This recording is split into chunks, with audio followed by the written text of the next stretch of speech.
So I didn't have much luck at that last location, unfortunately, but in between that location and my next location, I've stopped here at the Puget Sound Mycological Society field trip site, which just happens to be out at the same time I am, and it's at Sauk Creek today. And Dick Seger is here, and he's the host today for PSMS and everybody that's come by.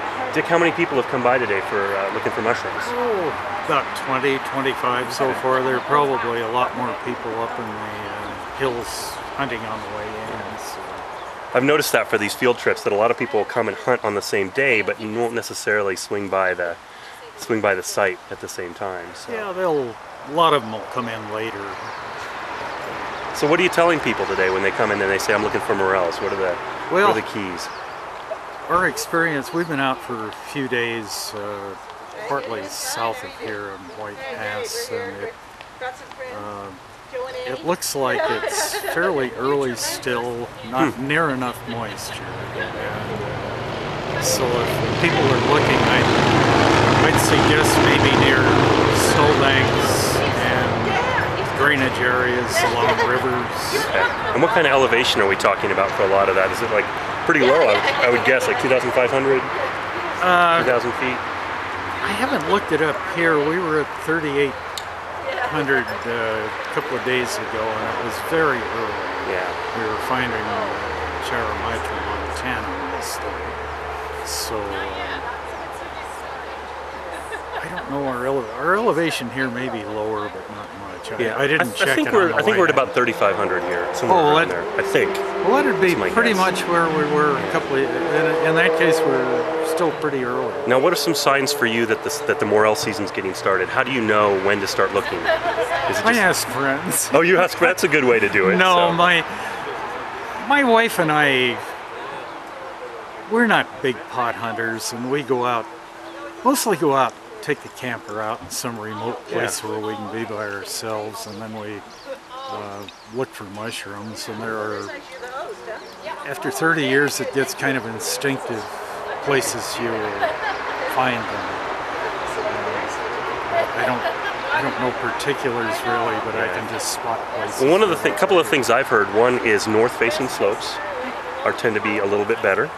I've also heard that usually it's younger trees, like 15 to 20 feet generally, and that it's usually around the ring, the base of the tree, kind of in that water drip shade line.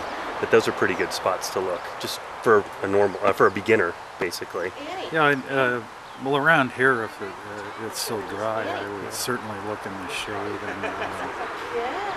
And under bushy small trees, although you often find them under ponderosa pine at this elevation. They're again in the drip line.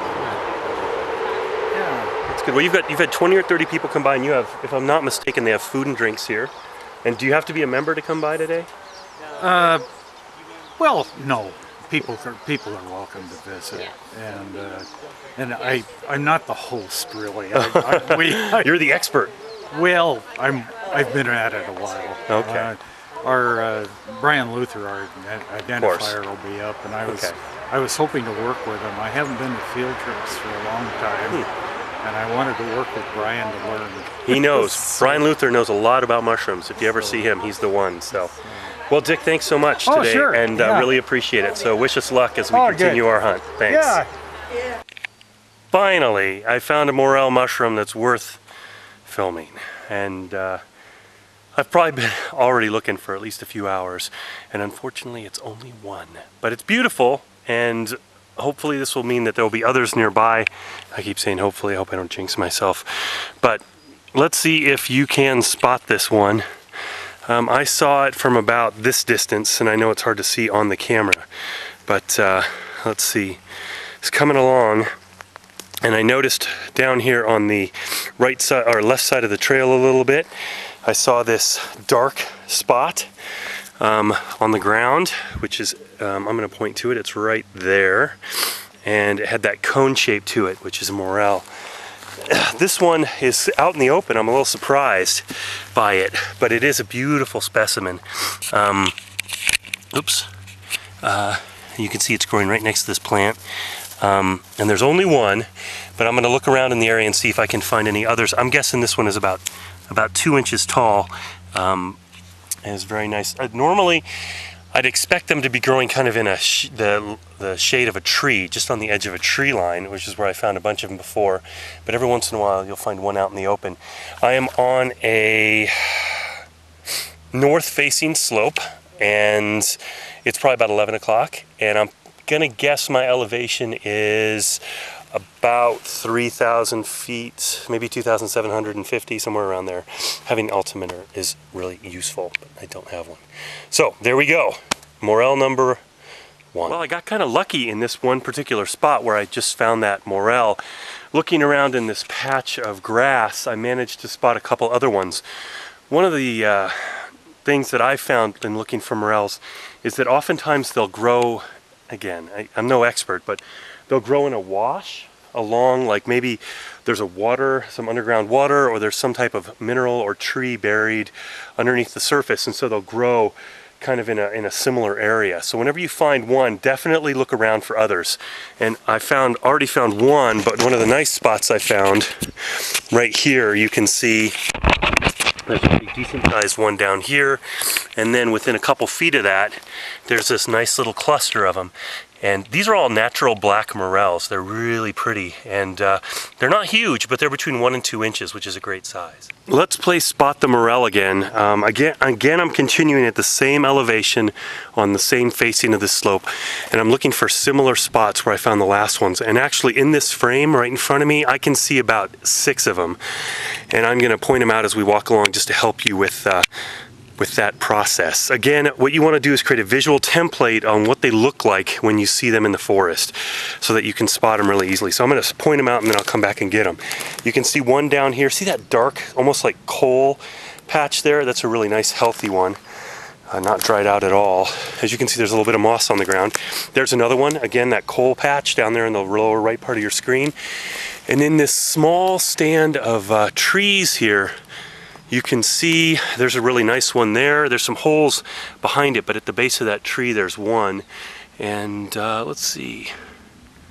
I could have sworn I had another one spotted here. Well, that's good for a start. But again, it's that kind of that dark coal patch with that texture that stands out. So you need to create a visual template of that. And once you get the hang of it, they'll start just popping out for you. I'm glad we found one of these. I didn't know if we would, but here on the ground, obviously there's this dark coal object.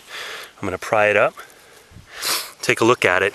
This is not a morel, it's a false morel, and they tend to grow during the same season and in the same area. And I know, looking at the two of them, you might think, how am I ever going to get those two confused? But when the morels are really young, they often have this, they have kind of a blockier shape to them. And you just have to keep your eyes out for them. I don't think you should be eating false morels. That's all I have to say about that. Morel, false morel. At first glance, this spot looks phenomenal. You can see all those little black dots in there. When I saw this, I got really excited. But unfortunately, when you get closer, you can tell that they are all false morels, which is a real heartbreaker. But there's a whole strip of them here. They're quite beautiful, but I'm not going to pick those.